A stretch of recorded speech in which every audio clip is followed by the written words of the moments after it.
500 करोड़ रुपया खर्च किया गया। लेकिन उसके बाद जब रिजल्ट सामने आया बिहार में, तो 2024 के लोकसभा चुनाव में कोई भी पॉलिटिकल पार्टी ने हिस्सेदारी दलित कुचले समाज को नहीं दिया है। दूसरी तरफ जो एक एनडीए है, जो 5 पार्टियों का समूह है, और जो महागठबंधन है, वहां भी 4-5 पार्टियों का समूह है।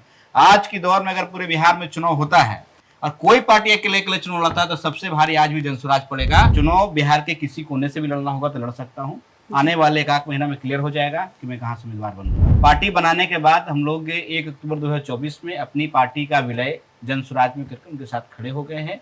इससे पहले किसी पर्टिकुलर पार्टी का मैं सदस्य नहीं रहा। फिर एक वर्ग से रिलेटेड बात हुआ कि पिछड़ा समाज जिसकी सबसे बड़ी आबादी है, उसको कोई देखने वाला नहीं है। 2020 का चुनाव हुआ, तो 2020 के चुनाव में पूरे मगध में सिर्फ 2 मुसलमानों को उम्मीदवार बनाया गया। भाजपा, एनडीए और गठबंधन देखते देखते थक चुके हैं, तो उस नए विकल्प के साथ हम लोग मजबूती से साथ खड़े हुए हैं। ये अलग अलग पार्टियों में जो अपनी भूमिका देख रहे हैं, वो यही वजह है कि जब तक मुसलमानों का रिप्रेजेंटेशन उसके आबादी के अनुसार नहीं देंगे, तो मुसलमान भी मजबूती से आपके साथ सिर्फ भाजपा का डर से खड़ा नहीं रहेगा।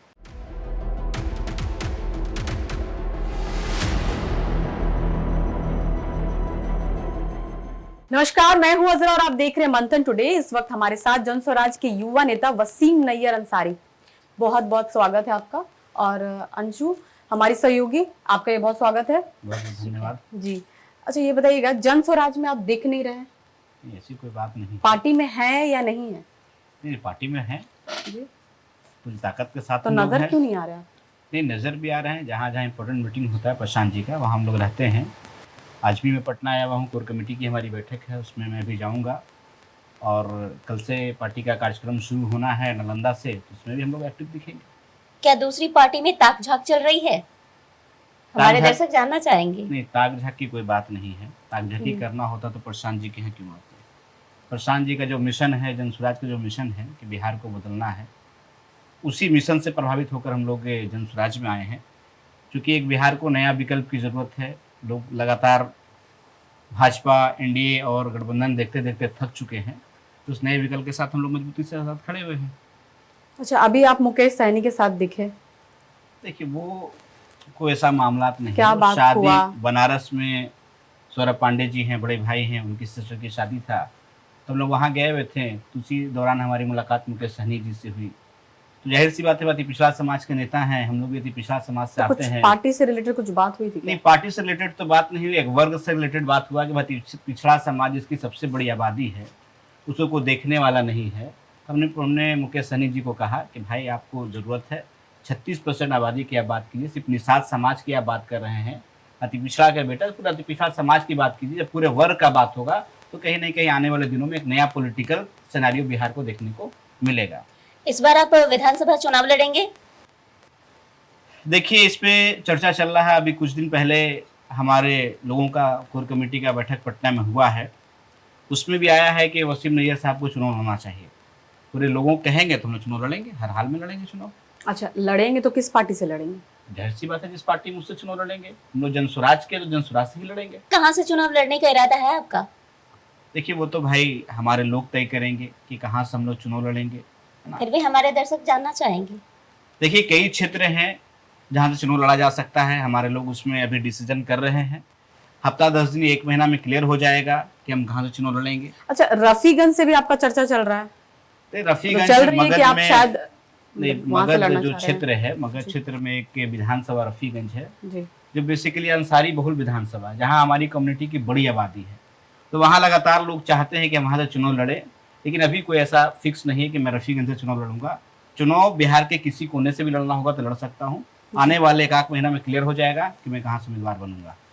किसी पार्टी से ऑफर भी आया है क्या? अब देखिए, राजनीति में है और पूरे बिहार की राजनीति करते हैं, तो लगातार संपर्क में कई पार्टी के लोग रहते हैं, लेकिन उनसे हमारा लेना देना नहीं है। भाई ठीक है, ऑफर अलग सी जगह पर है। हम लोग जिस मिशन के तहत अभी चल रहे हैं, हम लोग उसी मिशन पे आगे संघर्ष करते रहेंगे।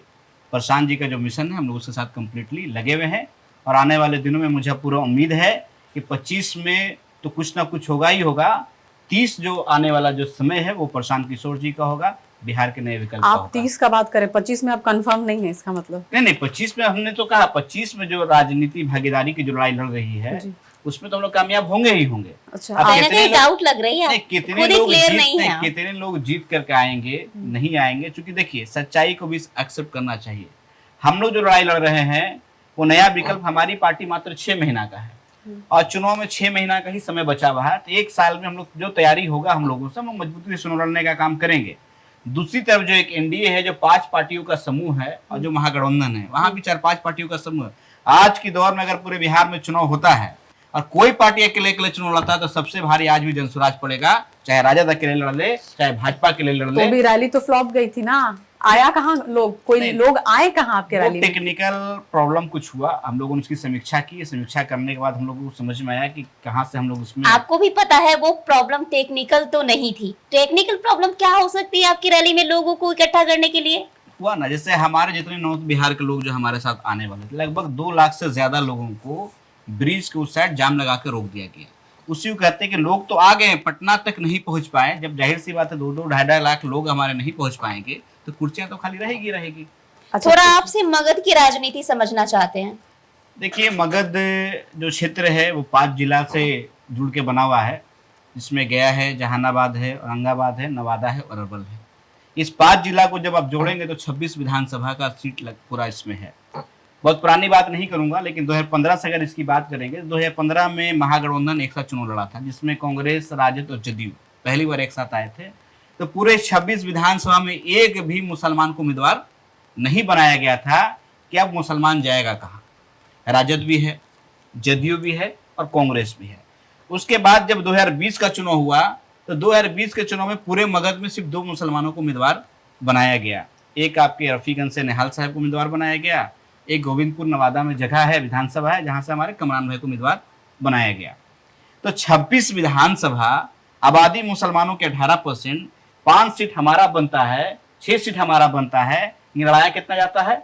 2 सीट लड़ाया जाता है। उसमें मुसलमानों में काफी मायूसी है, इसलिए आज लोग इधर उधर जो हो रहे हैं, छिटक रहे हैं, ये अलग अलग पार्टियों में जो अपनी भूमिका देख रहे हैं, वो यही वजह है कि जब तक मुसलमानों का रिप्रेजेंटेशन उसके आबादी के अनुसार नहीं देंगे तो मुसलमान भी मजबूती से आपके साथ सिर्फ भाजपा का डर से खड़ा नहीं रहेगा। अच्छा एक बात बताइए, अंसारी महापंचायत है या बंद हो गया? नहीं, अंसारी महापंचायत एक सामाजिक संगठन है, वो कल भी था, आज भी है और आगे भी रहेगा। अभी हम लोगों ने कोर कमेटी का बैठक मात्र 4 तारीख को हमने किया पटना में, इसी IMA हॉल में किया। पूरे बिहार के जो भी हमारे कोर कमेटी का सदस्य थे सभी लोग इसमें शामिल हुए और उसमें कई निर्णय लिया गया है। तो महापंचायत एक सामाजिक संगठन है कि अंसारी कम्युनिटी के लोगों को कैसे ऊपर लाया जाए, कैसे इसको पॉलिटिकल रिप्रेजेंटेशन दिलाया जाए, कैसे इसका आर्थिक स्थिति में सुधार किया जाए, कैसे इसके शैक्षणिक स्तर को बदला जाए, उसके लिए अंसारी महापंचायत है। वो तो सामाजिक संगठन, वो तो रहेगा ही। अच्छा वसीम जी ये बताइएगा, जाति जनगणना को जो होने वाला है, जो जिसके बारे में बात चल रही है, इससे किसको लाभ मिलने वाला है? देखिए, जाति जनगणना की जहां तक बात है तो जाति जनगणना जो होगा तो उससे जो भी दबे कुचले समाज के लोग हैं, जो भी शोषित वंचित समाज के लोग, जिनको आज तक हिस्सेदारी नहीं मिला है, उनको हिस्सेदारी मिलेगा। तो जाहिर सी बात है जो दबे कुछ लोग उनको फायदा होगा। लेकिन इसमें एक बात और समझना ये है कि जो जातिगत जनगणना कराने लोग 2023 में बिहार में जिसका रिपोर्ट आया, जिसमें राजद है, कांग्रेस है, जदयू, तीनों ने मिलकर बिहार में कराया। लेकिन जातिगत आंकड़े आने के बाद ये लोग कितना खरा उतरे हैं सामाजिक न्याय के बात पर कि जिसकी जितनी आबादी उसकी हिस्सेदारी दे नहीं रहे, खाली हिस्सेदारी की बात कर रहे हैं। तो कहीं ना कहीं आप जातिगत जनगणना करा भी लेंगे तो उसको जो मूल फायदा पहुंचना चाहिए जो दबे कुछ लोगों को, वो नहीं पहुंच पा रहा है। इस सभी पार्टियों से हम हमेशा लगातार सवाल करते रहे हैं कि जब आप जातिगत जनगणना की बात करते हैं या उसका क्रेडिट लेते हैं तो जिस चीज के लिए, जिस मकसद के तहत आपने जाति का जनगणना कराया कि जो दबे कुचले लोग होंगे उसकी शैक्षणिक स्थिति, उसकी आर्थिक स्थिति, उसका पॉलिटिकल रिप्रेजेंटेशन को हम लोग देखने का काम करेंगे और दबे कुचले लोगों को मुख्य धारा में शामिल करने में जो भी प्रयास करना होगा उसको हम लोग करेंगे। 500 करोड़ रुपया खर्च किया गया, लेकिन उसके बाद जब रिजल्ट सामने आया बिहार में तो 2024 के लोकसभा चुनाव में कोई भी पॉलिटिकल पार्टी ने हिस्सेदारी दबे कुचले समाज को नहीं दिया है। तो आने वाले दिनों में हम लोग उम्मीद करते हैं कि फिर से जाति का जनगणना मोदी सरकार, मोदी की कैबिनेट करा रही है तो सिर्फ जनगणना ना कराए, जनगणना का पीछे जो उद्देश्य छुपा हुआ है उसको पूरा करने का काम करें। चलिए बहुत बहुत शुक्रिया हमारे स्टूडियो में आने के लिए धन्यवाद आपका, और अंशु आपका भी जी। ताज़ा तरीन खबरों को देखने के लिए देखते रहे मंथन टुडे। नमस्कार।